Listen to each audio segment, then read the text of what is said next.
ഇന്നലെ ഭാര്യ വന്നിട്ട് അവള് കുറെ നേരമൊക്കെ നിന്ന് ഇതിൽ എന്താ കംപ്ലൈന്റ് ആണെന്ന് പറയണല്ലോ. അല്ല അത് ഈ നെറ്റ് ഇല്ലാണ്ടായി കഴിഞ്ഞാൽ ഒരു രക്ഷയില്ല നമുക്ക്. ഒന്നും നടക്കില്ല. നെറ്റില്ലെങ്കിൽ പിന്നെ ഒരു പറ്റും നടക്കില്ല. ഞാനിപ്പോ അത് കാരണം നിന്ന് മെനക്കെട്ടേക്ക് ഇപ്പൊ പ്രസി പോയില്ല. ഇപ്പൊ പുതിയ നിയമം ജനങ്ങൾക്ക് നല്ലതാണെന്നൊക്കെ പറഞ്ഞ ആകെ വലച്ചിലാണ്. എന്തപ്പോഴത്തെ സ്ഥിതി ഇതൊക്കെ കൊണ്ടുവന്നിട്ട് എന്ത് റേഷൻ കട നിർത്താൻ പോവാ ഞാൻ. അതെന്തേ 10 വയസ്സിലെന്ന് ആകെ 16 റുപ്യ ശമ്പളം കിട്ടുക. അതിന് 9 റുപ്യ ബല കൊടുക്കണം, 3 റുപ്യ ഇതിന്റെ വാടക കൊടുക്കണം, കറണ്ട് ബില്ല് കൊടുക്കണം. പിന്നെ ഞാൻ എന്തിനാ ചൊറിയും കുത്തി പഠിക്കുന്നത്? പഴയ തിരുമറി നടക്കണില്ല, ഒന്നും നടക്കണില്ല. അല്ലെങ്കിലും ഇതൊക്കെ ജനങ്ങൾ വെറുതെ പറയണതാണ്. റേഷൻ കടക്കാർ കരിഞ്ചന്തയ്ക്ക് വെക്കുക അത് എന്നൊക്കെ. 10 പൈസ നാട്ടുകാരനെ ഞാൻ പറ്റിച്ചിട്ടില്ല എന്ന് വരെ. ഞാൻ അധ്വാനിച്ച കാശുകൊണ്ട് 2 കൊല്ലം അറസ്റ്റ് ചെയ്തിരി തിരുമുറ എടുത്തത്. അല്ല അതൊക്കെ ഉണ്ടായിക്കോട്ടെ, അതൊക്കെ ഇപ്പൊ സാധാരണ പതിവ്. അതൊക്കെ റേഷൻ കടയൊക്കെ ആകുമ്പോ അങ്ങനെയൊന്നും ഇല്ലാണ്ടൊന്നും പിടിച്ചേക്കാൻ പറ്റില്ലടോ. എന്തിനാവട്ടെ അരി എടുക്കല്ലേ എനിക്ക് അരി. അപ്പൊ അതില് കാർഡിൽ എത്ര വിളിച്ചു എനിക്ക് എപ്പോഴും വരാൻ പറ്റില്ല. ഗോതമ്പുണ്ട്, 3 ടൈപ്പ് അരിയുണ്ട്.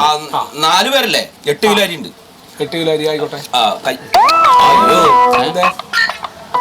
റേഞ്ചില്ല, നെറ്റ് പോയി. ഈ വർത്താനം പറയുന്ന പകരം അരി മനുഷ്യ വീട്ടിൽ പോയിട്ടുണ്ടെങ്കിലോ ഇനിയിപ്പോ എന്താ ചെയ്യാ? ഇനിയിപ്പോ എന്ത് ചെയ്യുന്ന ഞാൻ പറയണത്. കുറച്ചേരം കാക്ക് ഭാഷ വരും. ഒരു കഷ്ടം നോക്കിയ ഒരു കാര്യം ചെയ്യ്. നീ എന്തായി കാണിക്കണത്? ഇതിപ്പോ അവിടെ വെച്ചിട്ട് ബില്ല് കുത്താൻ പറ്റും. ഇവിടെ ആക്കിയത് റേഞ്ച് ഉണ്ടാന്ന് നോക്കിയത്. ഞാനേ കുറച്ച് മരുന്ന് മേടിക്കാണ്ട്. എന്നാ അതിവിടെ ഇരിക്കട്ടെ, മാഷ് പോയിട്ട് വരും. റേഞ്ച് ഇല്ല. ഞാനേ ഒന്നും വരണ്ട. റേഞ്ച് ഇല്ലല്ലോ. ഏത് നേരം ഇവിടെ കുത്തിയിരുന്ന് ഈ പച്ചരിയിൽ നിന്നിട്ട് വല്ല പിത്ത പിടിക്കണേക്കാ. ഞാൻ പോയിട്ട് വരാം. ഉണ്ണി 2 ചായ മേടിച്ചോടാ. 3 മണിക്കാ? 2 മതി. 2 മതി. 2 മതിയാ? എനിക്ക് വേണ്ട. എന്നാ 3 മേടിക്ക്. നീ ചെല്ലി തിന്നാൻ വേണ. എന്റെ പ്രാർത്ഥന പോലെ ഇരുന്നോ.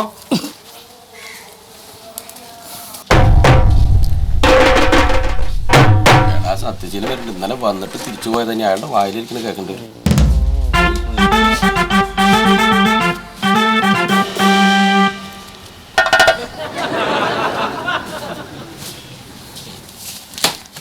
ഇന്ന് കിട്ടുവാരി,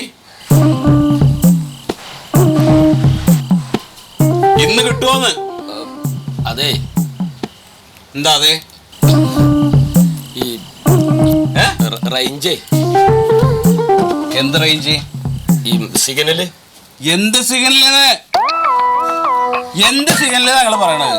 അല്ല ഇതിലെ സിഗ്നലേ മിഷ്യന്റെ. എനിക്കൊന്ന് അരി തരുമോ? അത് കുറച്ച് സമയം പിടിക്കട്ടെ. ഇനി എന്ത് കുറച്ച് സമയം? എന്തൊരു കഷ്ടാ നോക്ക്.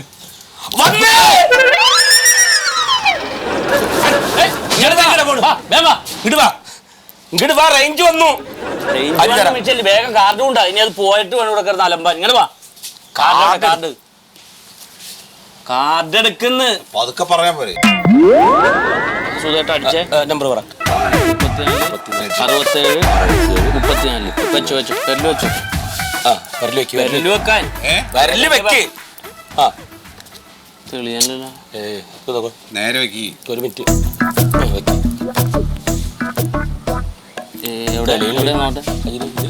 ഇതില് പാടൊന്നുമില്ലല്ലോ. ഇത് ഒന്ന് സത്യശീല ഒന്ന് തലയിലെങ്ങനെ ആക്കിയ നീ വെക്ക്.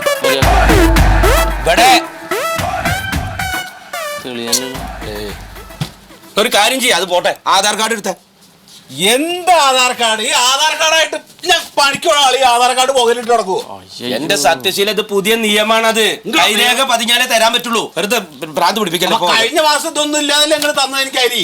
അത് കഴിഞ്ഞ മാസല്ലേ, ഈ മാസം മുതൽ നിയമം മാറിയില്ലേ സത്യശീല? 1 കിലോ കൊടുത്തേക്കട്ടെ. അപ്പൊ തറവാട്ടിന് എടുത്ത് കൊടുക്കണം. അതിന്റെ കാശാരാ തരാ? ഞാനപ്പോ പട്ടിണി കിടക്കട്ടെ. അത് നിങ്ങൾ പട്ടിണി കിടന്നാലും ശരി, എന്ത് കിടന്നാലും നിങ്ങളെ നോക്കലല്ല പണി. ഇവിടെ നിയമമാണ്. ആ എടുത്തിട്ട് വാ. ഇനി ഞാൻ ആധാർ കാർഡ് കൊണ്ടുവന്നാൽ നിങ്ങൾ എഴുതി തരുമോ? തരും. അപ്പോഴേക്ക് നിങ്ങൾ അടച്ചാലോ? ഞാൻ കുറച്ച് വൈകി പോയാ 8 മണി വരെ ഉണ്ട് കട. 8 മണി വരെ.